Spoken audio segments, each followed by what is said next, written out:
Hi everyone, welcome to quick bits of UPSC by सिविस record. आज हम trade agreement या फिर ट्रेड पैक्ट के बारे में बात करेंगे। डिफरेंट कंट्रीज के बीच में ट्रेड अग्रीमेंट्स को साइन किया जाता है। ट्रेड अग्रीमेंट्स डिफरेंट बैरियर्स जो होते हैं ट्रेड के, उनको रेगुलेट करने के लिए होते हैं। अब ये बैरियर्स कौन कौन से हैं ट्रेड में? जब हम इंटरनेशनल लेवल पे ट्रेड करते हैं, इंपोर्ट एक्सपोर्ट करते हैं, तो उसमें या तो टैरिफ बैरियर या नॉन टैरिफ बैरियर आते हैं।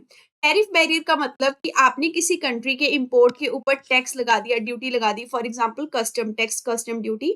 तो टैक्स लगाने का जो सिस्टम होता है उसी को टैरिफ बैरियर कहते हैं। इन द सेम मैनर दूसरा कंट्री भी आपके ऊपर टैरिफ बैरियर लगा सकता है। नॉन टैरिफ बैरियर में आप डायरेक्टली टैक्स लगा के किसी कंट्री के प्रोडक्ट को नहीं रोकते हो, आप इसके अलावा उसका क्वालिटी चेक लगा देते हो।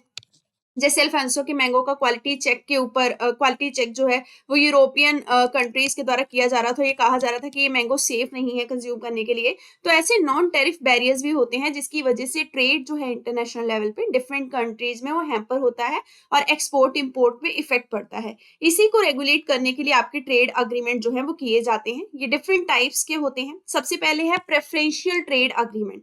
प्रेफरेंशियल ट्रेड अग्रीमेंट का मतलब ये हुआ कि कुछ सर्टन प्रोडक्ट्स के ऊपर आपने अपने मेंबर्स कंट्रीज के बीच में एक अग्रीमेंट साइन कर लिया कि उन सर्टन प्रोडक्ट पे किसी भी तरीके का टैरिफ या टैक्स नहीं लगाया जाएगा। तो एक चीज ध्यान रखेंगे, मतलब आप प्रेफरेंस दे रहे हैं केवल कुछ प्रोडक्ट्स को, यानी कि कुछ प्रोडक्ट्स के ऊपर ही आपका टैक्स जो है वो नहीं लगेगा in terms of import and export, rest of the product पे लगेगा। तो इसके लिए क्या किया जाता है, एक पॉजिटिव लिस्ट मेंटेन की जाती है। उस पॉजिटिव लिस्ट में वो सर्टन गुड्स एंड सर्विसेज होते हैं जिनको प्रेफरेंस देते हुए जिन पे टैरिफ को रिड्यूस कर दिया जाएगा। इसका एक एग्जांपल मर्कोजर एग्रीमेंट है। ये बेसिकली जो आपके साउथ अमेरिका की कंट्रीज हैं उनके बीच में इस तरीके का प्रेफरेंशियल ट्रेड अग्रीमेंट है। फिर नेक्स्ट है आपका जनरलाइज्ड सिस्टम ऑफ प्रेफरेंस। इसको हम इस तरीके से समझ सकते हैं, ये इंडिया यूएसए के बीच में हुआ था और यूएसए ने बहुत सारे कंट्रीज के साथ किया भी हुआ है। तो जो भी कंट्री थोड़ा इंडस्ट्रियलाइज्ड है या डेवलप्ड है, वो डेवलपिंग कंट्री को चांस देता है कि उनके कुछ प्रोडक्ट को प्रेफरेंस दिया जाएगा जिन पे टैरिफ जो है वो कम लगाया जाएगा या नहीं लगाया जाएगा। तो कई बार क्या होता है, जब यूएसए को लगता है ना कि सामने वाला कंट्री मेरी बात नहीं मान रहा, तो वो उस डेवलपिंग कंट्री को इस वाले जनरलाइज सिस्टम ऑफ प्रेफरेंस से बाहर निकाल देता है, जिसकी वजह से उस कंट्री को जो टैरिफ के ऊपर एक तरीके का बेनिफिट मिल रहा होता है, जो टैरिफ पे रिडक्शन मिल रहा होता है, वो बंद हो जाता है। तो ये पर्सनलाइज्ड है, एक तरीके से इंडस्ट्रियलाइज्ड कंट्रीज डेवलपिंग कंट्रीज को देते हैं और एक तरीके से उसको थोड़ा सा मिसयूज भी करते हैं अपनी जियोपॉलिटिकल सिचुएशन को थोड़ा स्ट्रांग बनाने के लिए। नेक्स्ट है आपका फ्री ट्रेड अग्रीमेंट। तो देखिए, अभी तक हमने जितने अग्रीमेंट देखे उसमें हमने देखा कि किस तरीके से प्रेफरेंस दिया जाता था कुछ प्रोडक्ट्स को, लेकिन इस केस में क्या किया जाता है कि कुछ प्रोडक्ट नहीं, मोस्ट ऑफ द जो प्रोडक्ट होते हैं उनके ऊपर टैरिफ को केवल कम ही नहीं किया जाता बल्कि एलिमिनेट या खत्म कर दिया जाता है। तो टैरिफ या टैक्स जो होगा वो बिल्कुल पूरे तरीके से अबॉलिश कर दिया जाता है मोस्ट ऑफ द प्रोडक्ट में। इसका एग्जाम्पल है south Asian free trade agreement. और जैसे प्रेफरेंशियल ट्रेड अग्रीमेंट में पॉजिटिव लिस्ट होती थी, ऐसे ही फ्री ट्रेड अग्रीमेंट में आपकी नेगेटिव लिस्ट होती है। नेगेटिव लिस्ट में वो प्रोडक्ट आएंगे जिनके ऊपर ये फ्री ट्रेड अग्रीमेंट एप्लीकेबल नहीं होगा, और ये बहुत कम प्रोडक्ट्स होती हैं क्योंकि मोस्ट ऑफ द गुड्स और सर्विसेज पे टैरिफ को अबॉलिश कर दिया जाता है। नेक्स्ट बात करेंगे कॉम्प्रिहेंसिव कोऑपरेशन अग्रीमेंट के बारे में।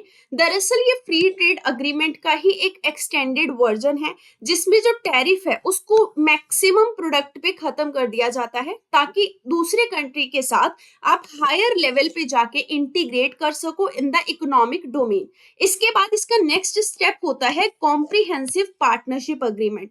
ये पार्टनरशिप अग्रीमेंट का मतलब कि आप अब सिर्फ दूसरे कंट्री के साथ टैरिफ रिडक्शन के मामले में ही ट्रेड का काम नहीं कर रहे हो, टैरिफ को ही खत्म करने की बात नहीं कर रहे हो, बल्कि वहां पे अपना ह्यूमन इन्वेस्टमेंट भी लेके जा रहे हो, अपना कैपिटल भी लेके जा रहे हो। तो आप उस कंट्री के साथ अपना एंगेजमेंट जो है वो बढ़ा रहे हो in terms of trade and service. तो जो सेपा है यानी कि कॉम्प्रिहेंसिव इकोनॉमिक पार्टनरशिप अग्रीमेंट, इसमें ट्रेड्स और सर्विसेज का engagement between the different countries increase कर दिया जाता है। तो ये दोनों ही आपके बियॉन्ड फ्री ट्रेड अग्रीमेंट पे जाके बात करते हैं। नेक्स्ट है कस्टम यूनियन। कस्टम यूनियन में जो कंट्रीज होती हैं, जो मेंबर कंट्रीज होती हैं, वो अपने आसपास में जब खुद से ट्रेड करती हैं अमंग देमसेल्फ, तो उस टाइम पे ट्रेड के जो बैरियर्स होते हैं, जैसे चाहे बैरियर वो टैरिफ का बैरियर हो चाहे नॉन टैरिफ बैरियर हो, उनको रिमूव करके रखती हैं कंप्लीटली।